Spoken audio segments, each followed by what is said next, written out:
My neighbor has been mowing his lawn for 12 hours straight. I just figured out the horrifying reason why. It started at 4:43 a.m. The noise jolted me awake. It sounded like there was a giant truck revving its engine right there in our bedroom. Exhaust fumes wafted in through the open window.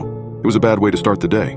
It was even worse than when I saw the neighbor getting it down with his own sibling. Anyways, that's a story for another day. "What is that?" moaned my wife. We'd both slept poorly, because our daughter had crawled into our bed at 1 a.m. and kept kicking us in the face until we were both half hanging off the bed while she snored away. "Start of the apocalypse," I groaned. "Go back to sleep." "No way can I sleep through that racket," said Vanessa. She rolled out of bed and shut the window. That helped a little, but it still sounded like war out there. She pulled the curtains back and looked through the window. "It's the fucking neighbor, mowing his lawn. Before the sun is up. We need to have a heart-to-heart with him. Let him know that's not okay." Keegan, our daughter, woke up crying. "Guess that's that," I muttered, getting out of bed myself.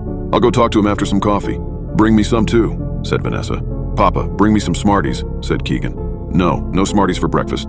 Banana or toast, but not Smarties." "Fine," huffed Keegan. "Toast, cut into shapes." I sighed. This was really the last thing I wanted to be doing at 4:45 on a Saturday morning. Making coffee and cutting toast into animal shapes instead of drooling in my sleep and dreaming of a gentler world. I went into the kitchen and started the coffee and toast and then looked out the living room window. Sure enough, there was Mr. Limsky mowing his damn lawn in his damn bathrobe, no less. That was another thing that I had no desire to do. Get into it with him about this, or really talk to him about anything ever beyond a friendly wave and a howdy neighbor. By the time I was awake enough to form a coherent thought, it was almost 6 o'clock and I had consumed 4 cups of coffee. Mr. Limsky was still at it, which was strange because his yard isn't very big at all.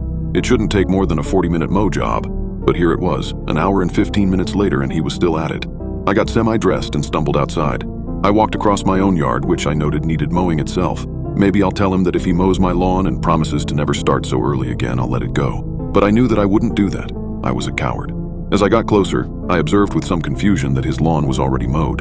He was going over it a second time now. I walked up to our property line, denoted by the contrast between mowed and unmowed grass, and started waving my hands in the air, waiting for Mr. Limsky to notice me. He never did. He just stared straight ahead and kept pushing the mower.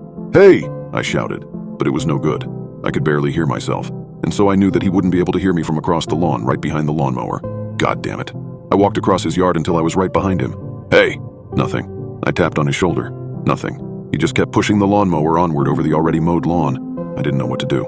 "I'll catch him after he finishes, I guess. He's in the zone." I shrugged and was getting ready to turn back to my house when I saw a trickle of what was presumably urine run down his bare leg. Jesus. I went back to my house and opened the door.